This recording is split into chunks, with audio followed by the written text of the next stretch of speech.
Саранчилуу гишүүн. За маш чухал ажлыг хийж байгаа юм байна. Тэгээ нэлээд өргөн хүрээнд энэ дээр ажиллаж байгаа багт бас баярлалаа. Энэ бол одоо хүн болгоны хувьд нэлээд анхаарал татмар асуудал байгаа. За надад нэг асуудал тодруулах нэлээд асуудал байна. Улсын хурлын гишүүний одоо санал хүсэлт юу н хаана бүртгэгддэг. Одоо би жишээлбэл нэг одоо 100-аад хөгжлийн бэрхшээлтэй ээжүүдийн саналыг нийлүүлээд өөрийнхөө зүгээс судалж үзэнгүүтээ ерхий сайд руу одоо санал явуулж байгаа байхгүй. Гадуур амьдардаг хүмүүс л орон гэргүй байна ч гэдэг юм уу. Энийг ингээд ерхий сайд руу эсвэл бусад сайдууд руу явуулж байгаа. Энэ маань одоо улсын хурлын гишүүний зүгээс алан бичиг гэдэг юм хувилбартай санал хүсэлмээр явж байгаа.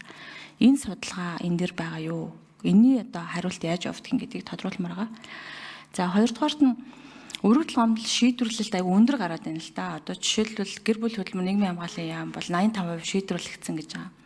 Тэгэхээр энэ шийдвэрлэгдсэн яг юу шийддэг юм болоо? Одоо жишээлбэл орон сууцны асуудлаар миний санах юм бараг 1000 гаруй хүмүүс орон байргүй байна, орон гэргүй байна гэж хандсан байгаа хөгжлийн бэрхшээлтэй хүмүүс. Тэгээ шийдсэн гэдэг чи одоо хэрвээ энэ зүгээр жишгээр баримжаалбал бүгдээр нэг орон байртаа болгоцсон гэсэн үг үү? Энийг шийдсэн гэж хэлээд байна уу? Эсвэл тэр иргэдийн ирсэн бичгийг барилга хот байгууллагын яам юм эсвэл НОСК руу шилжүүлснэгээ шийдсэн гэж хаагаад байна уу? Тэр шийдсэн гэдэг ойлголт чи яг юу хэлээд байгааг бас тодруулах хэрэгтэй байгаа. За 3 дугаарт нь одоо жишээлбэл иргэдийн санал гомдлыг ер нь одоо байгууллагт өгж байгаа орнд ангилсан байгааг би харж байна. Тэгвэл өргөдөл гомдол өгөгчийн нийгэм хүн амзун талаас нь мэдээлэл байна уу? Хэдэн настай ямар хүмүүс өргөдөл өгöd байна те?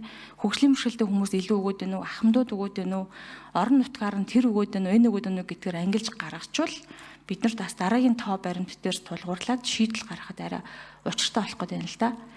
За дөрөвдүгээрт нь төрийн байгууллагуудын хэдэн төрлийн одоо өргөдөл гомдол төлөж авах сувагтай вэ? Хэдэн вебсайт нь одоо илүү интерактив загвартай юм бэ гэдгийг тодруулмаар байгаа. Яг тэгвэл хөгжлийн бэрхшээлтэй хүмүүсийн хувьд өргөдөл гомдлоо гаргах гэхээр юу хэрэгтэй болдог гэхээр жишээлбэл шуудан дээрээ одоо энэ шуудангаар бичиг өгөхөнд бол тэр хүмүүст мөнгө хэрэгтэй болдог. Интернет хэрэгтэй болно, утасны нэгж хэрэгтэй болно. Аль нь ч болохгүй болохоор биеэрээ очих хэрэгтэй болно. Биеэрээ очих гэхээр одоо бас манай машин хэрэгтэй болно, эсвэл тэрэгэн зэрэг хаяг хэрэгтэй болж байгаа.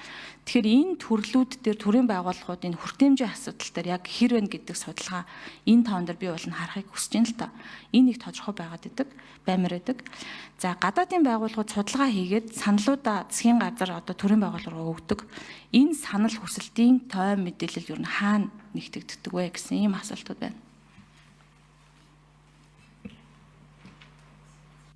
За ажлын хэсгийн 6 дугаар микрофон.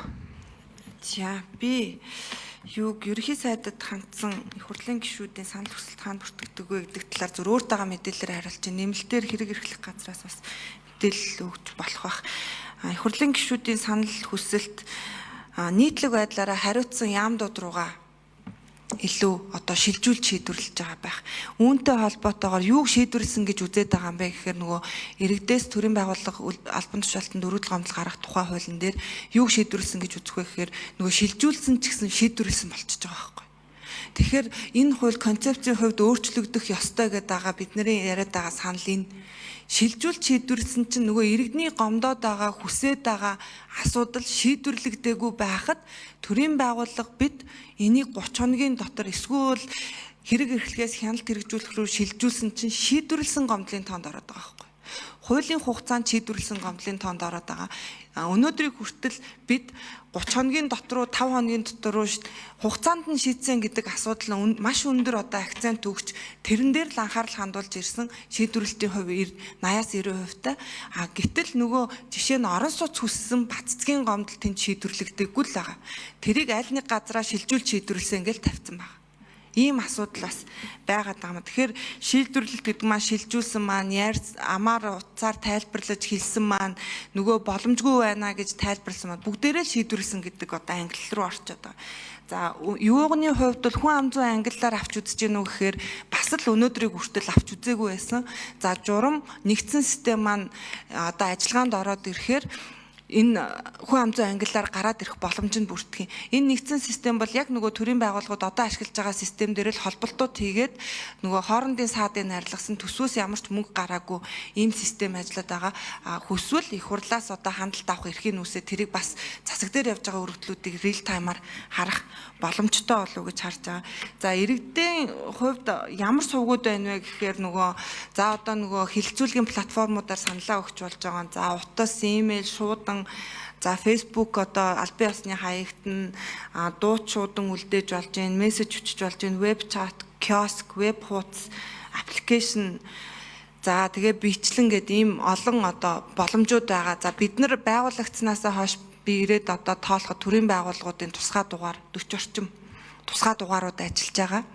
Тэгэхээр энэ маань одоо яг нөгөө хэрэглэгч талдаа одоо илүү хэрэглээнд хялбар төхөн байна уугүй юу гэдэг дээр бид нар бас дахиад үнэлгээ дүгнэлт өгөх ёстой. Яагаад тэгэхээр иргэдийн 11 дээр гарч байгаа гомдлууданд бид нар харахаар уцаа авахгүй байна гэдэг гомдол одоо маш их байх. Бас нэг дэллээдгүй хувийг нь эзлээд байгаа юм билээ. Тэгэхээр төрийн байгууллагууд хариу өгөхгүй байна, уцаа авахгүй байна, хаана явж байгааг нь мэддэхгүй байна гэдэг асуудлууд байгаа. За энэ тусгай дугааруудын бас хэдэн яг хариу өгөөд иргэдэд одоо байнга операторын үйлчлэгээ үзүүлээд байна вэ гэдэг дээр ч гэсэн үнэлт хийх ёстой. Цаашдаа бид нар бас энэ асуудал дээр илүү анхаарал хандуулад илүү дараагийн тайлагналтын дээр шийдлээ танилцуулах болов уу гэж бодож байна. Тэр өргөдөл гаргах штеп мэдээллийн талаар судалгаа байна уу гэсэн тэр асуулт. Тэгээ нийслэл дээр бол нөгөө юу хөгжсөн бэ? Мэдээллийн систем ажиллуулсан байлээ. Тэр сайн туршлага гэд би яригчсан. Тэрэн дээр бол судалгаа гараад ирж болдог. Нийтээрээ төрийн байгууллагууд дээр байна уу гэвэл бас байхгүй. Тодруулж асуух уу? Саран чулуун гişүү. За баярлалаа. Төрийн байгууллагууд маш сайн одоо хүртээмжтэй болж байгаа. E-баримт, E-Mongolia гэдэг тий. Гэхдээ тэрэн дээр одоо хүн санал хүсэлт, өргөдөл гомдол зэрэг өгөх гэхлээр хүртээмжийн асуудлууд ярьж байгаа. За энэ нь одоо яг энэ хүртээмжтэй төрийн байгууллагын сайтын тоо гэдэг ч юм уу те 24 цаг ажилдаг утасны тоо гэдэг ч юм уу энэ сувгуудын мэдээллүүдийг ер нь хаанаас гарах юм. Яагаад тэгэхээр ер нь бол иргэд одоо гомдох тэгээ ямар нэгэн одоо эрсдэлд орох асуудалд орсон үедээ л энэ тусгай дугаарлуудыг заалгаж хүсэлтээ өгж байгаа шүү дээ. Гэтэл та ажлын цагаар холбогдно уу? Орой юу гэлээ? Амралтын өдөр байна гэдээ ингээ хариулчихаар хэдэн өдрийн дараа нөгөө хүнд чинь юунд гомдсон бэлээ, яасан бэлээ гэдгийг мартсан байхад нь баг нэг мессежээр таны асуудал шийдвэрлэгдлээ гэдэг ийм хариул ирдэг байхгүй юу? Тэгэхээр энэ хүртээмжийн тал дээр одоо хизээ тодорхой болохын, хизээ сайжрахын, одоо ер нь ямар түвшинтэй байгааг нь хэлээд өгвөл их сайн байх юм. За ажлын хэсгийн 6 дугаар микрофон. За. Өнгөрсөн жил шиг санаж байна. Засгийн газрын шийдвэр гараад төрийн байгууллагуудын вебсайтыг gov.cg-ийн дээр нэгтгэх шийдвэр гарсан.